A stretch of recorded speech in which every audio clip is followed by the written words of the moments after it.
Hello there, welcome back to Crusader Kings and, well, the realm of England currently.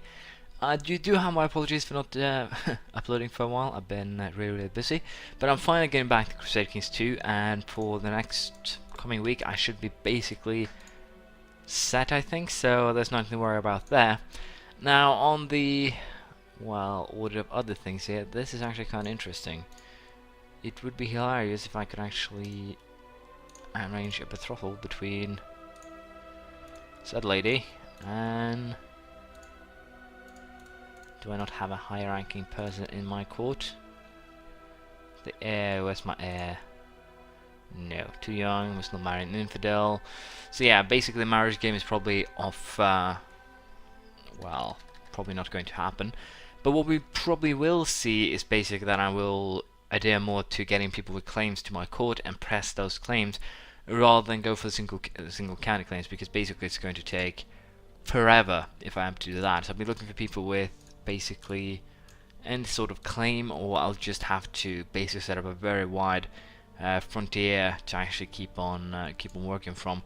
That might actually be what we'll have to do, but we'll just have to wait and see here.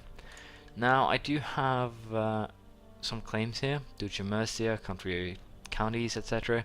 But not really anything interesting. I definitely want to get myself into Asturias, but again, France here could definitely turn out to be a very big and very scary, well, a very big, scary foe here. Unfortunately, Lancaster guy actually managed to win the war for Durham, which is kind of potentially problematic, but we should be fine even so. We also have the Duke here, the bold one, that we're going to find very, very soon. 18th of May is the most likely well, time to do so. And I think we're just going to take his own province here. Hopefully that'll break up the duchy, if I'm lucky, which could be hilarious. I have no idea what the demands or the preferred setup for that to happen, but we'll figure that out very, very soon. Now I can create tiles, I don't want to though. We want to try and save up some money, especially if we are going to invade good old, well, a good old enemy territory here. So that's going to also be kind of interesting. And again, army kind of needs to be reinforced here, which is an issue, but it's one that we should be able to, well, to some degree carry out. I kind of want the old man to die, I think. I'm a little bit unsure, but we'll figure that out very soon. It's unfortunately a theologist, so we'll have to see what we figure out here, but they do have some interesting modifiers here, which of course could be beneficial to a certain degree. Let's just go ahead and go for conquest of Fortria. It'll give me far more potential when it comes to expansion, rather than taking anything else at this current time, more so. Who is the infidel? Infidel will be burned at the stake, and some people will be pissed at me, as you can see here. And Cumanik dies, the Irish concubine. Oh, I will not do such a thing. Well, to be perfectly honest, the Irish concubine is getting old, so I can live with that. Athelhill will be pissed, but again, something that I can live with. And this actually opens up concubine spots, and I've had quite a bit of them. Nope. Works. Hey, concubine. And we need one more, I think. Too old. That was not what I wanted to do. Yeah. I don't pay attention too much to this, so I want someone that's not too old, so this works. I was just fine. But again, people kind of want to kill me, so it's going to be interesting to see how this actually works out. Suits his position? Yes, it does. I want him to keep content, and I kind of want to keep all my vassals at content, except for the heir. And that's basically because they are far less likely to actually rise up in revolts against me, and of course that is a wonderful ability to have, to not have these guys go haywire on me and kill me off. Now, let's see here. Who do we want her to get married to? Do we have someone interesting here? Poland? He holds it. Yeah. Well, this could actually be interesting. Yeah, sure. that works. He holds a weak claim to the Kingdom of Poland. Now, the interesting part here is that if I land him, and then go ahead and... he actually has a weak claim, so I could, in theory here, definitely do some... some switching around to make that work. The Kingdom of Poland could potentially come under our rule here. And it will most definitely revolt more or less right away. So this could definitely be interesting. I just need to plot for this man to die and this man to die as well. So it could happen. We'll just have to wait and see. The weak claim will also be inherited, which is wonderful. Memos. Again, I'll just look for some interesting titles to try and snatch.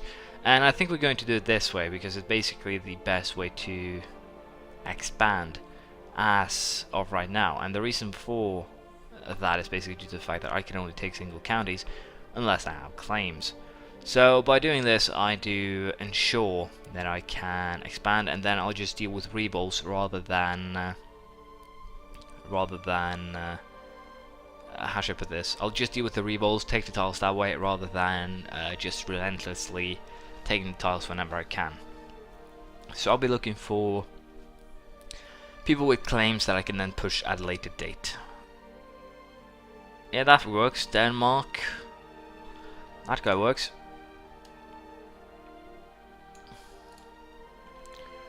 That works wonderfully. And hopefully we'll have a kid too. Because unfortunately here, most of these claims cannot be inherited. But I'll just have to see here. If I'm lucky, I can get myself into a position where I can actually pull those claims. And if I assassinate the King of Denmark right now, I can actually do that. And funnily enough here, by creating one more kingdom, for instance the Kingdom of Ireland, I'll be able to create a empire. And I should probably just do that right away, since I do have a guy that has the prestige and everything that is necessary to do said thing. So I think we'll create the Kingdom of Wales, because it's just simpler. It's smaller, it's easier to control. If the worst comes to worst, I can just hand it out. So again, very easy to control. And we'll create that. It'll cost me 200 gold and 200 piety. Not really expensive at all. And with this now, I can actually create the Empire of Britannia. And we're going to do that as soon as I have the money, because it will cost me 300,000 and 400 piety. So basically, it's the piety part that's kind of annoying. And of course, by creating the empire, if I were to take Denmark, if I manage to actually get the plot through here and kill the king, and of course take Denmark, then I'll be in a wonderful position to actually just take most of Scandinavia, put it beneath me, and then we can work from there. Of course, it's going to be kind of rough here to convert the land and take it. Worst case scenario, this will all be for nothing. I'll lose Scandinavia without basically anything, any gains from it. But to be perfectly honest, it should make for a more entertaining game, and it should allow me to do a lot more different stuff that I haven't done in a while. So I think it will benefit me. We'll invest in military organization. Kind of want that retinue up and running, because again, kind of it's usually very strong troops that can be really, really helpful. Now we don't really have a lot of cavalry, so I guess I'll get a cavalry retinue into my armies as well. And I've no idea why I'm not sieging Fort for you, but I'll do that right now. Which was he slandering me? I'll threaten him with exposure. And he actually decided to not do anything, which actually puts him in a, well, interesting position per se. He loves me though, so it's kind of hilarious. Wrong government type. Well, it doesn't matter. Anyways, I'll try and join. No, I'll just keep the horses here. They're kind of expensive, so we don't want to do anything of this sort. I should also just create the empire before I actually do this, but that's my bad. For now, however, I'll just allow the siege of Fort Rio to run its course, and if you manage to kill the Danish king here, I'll report to you. But we'll have to see here. I can actually sway her with a bag of gold, send a gift, 20 gold doubloons. And how much do you want? So I'm sacrificing a little bit of gold here to, again, just speed up my chances. And I'm earning 10 gold a month, so it's not too bad. And I kind of need the Danish king here to die before the kid comes of age. So I still have a lot of time to actually get that done. but I would prefer to just speed things along. Negatively enough, also, I'll get the King of Denmark as a vassal, which in turn means that it will be really hard to control him, because the fact my troops will be situated in England. And that is why I kind of want to have a very strong retinue, because I can then just place that retinue in Denmark, and thus kick the ass of whoever, well, challenges me. Unfortunately, it seems like the King's heir has changed. They are, after all, they're actually Gavelkind, so I have no idea if the king just, or if the kid died, but doesn't look like it. Interestingly enough. Well, worst case scenario, I'll just have to kill this man too. He doesn't have any children. He does have some, sorry, not that one, this one. And it seems like it's basically just random right now. Even though the Danes do have, yeah, it's elective Gavelkind, and that's kind of what's causing the issue right now. But I can claim Finnmark. I could do that, but I don't think I will. Let's just go ahead here and force the demands. There we go. We have usurped the province, and again, I'm a little bit unsure if I actually need to land someone to be able to, well, put them under my command per se. And it might be that, but for the time being, I'll just keep on handing over land to my family more so. I want to have a very stable Britain, more so than anything. And also, if you add to the fact that the plot for Denmark is most likely going to fail, then we're going to just have a look into it.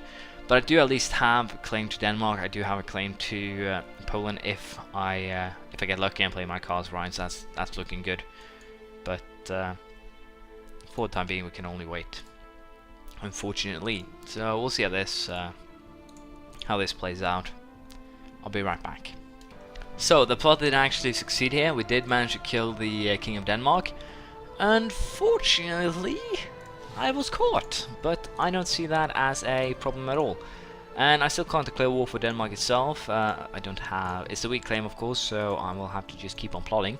And funnily enough, yeah, I can most likely, if I play my cards right here, destabilize Denmark to such a degree that taking over should potentially be easy. I might even get into a position where I can take Finnmark from a rebel faction, which of course could be, it could actually be really, really helpful. So I'll just keep on working as I have, and we'll see what happens here. But again, I kind of have to just press claims and try and make that as my way here.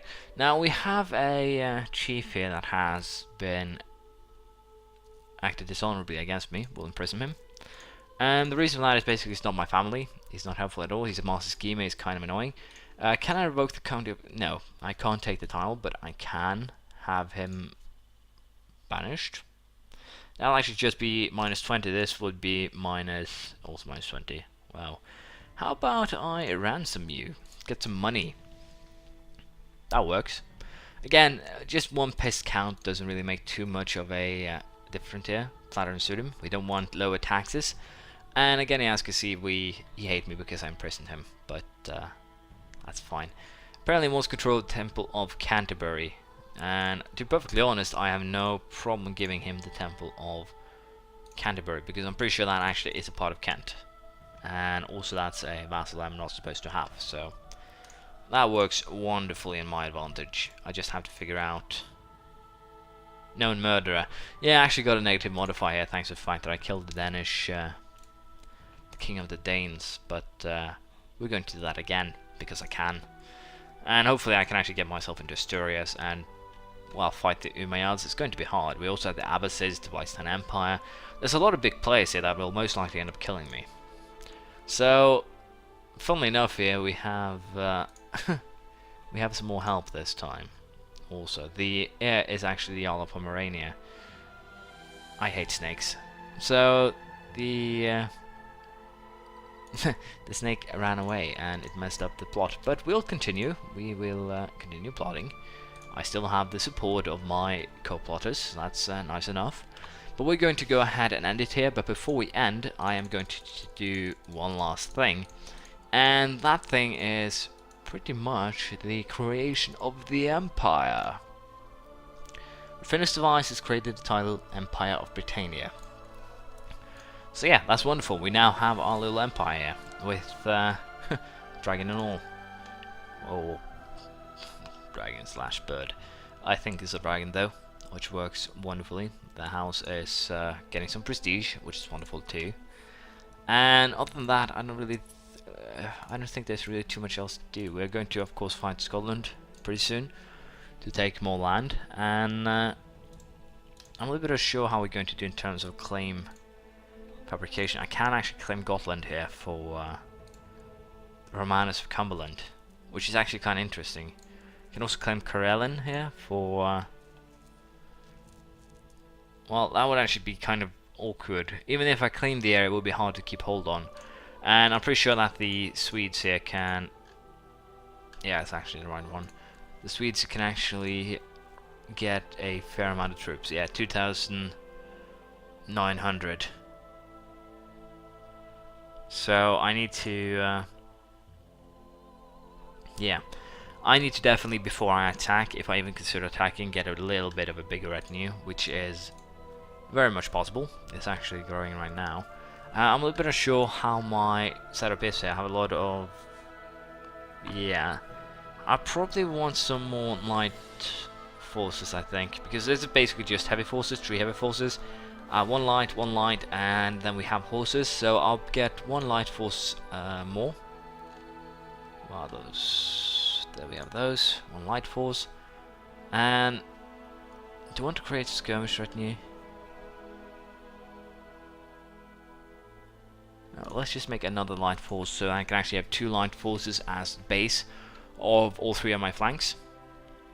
Then we'll add the basically 6 light forces, 6 heavy forces, and then 6 horses on top of that. Should make it for formidable fighting force that I can probably use in the future. So we have Duke Romanus of Man. That works.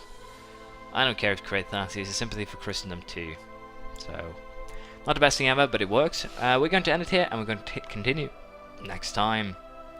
Bye.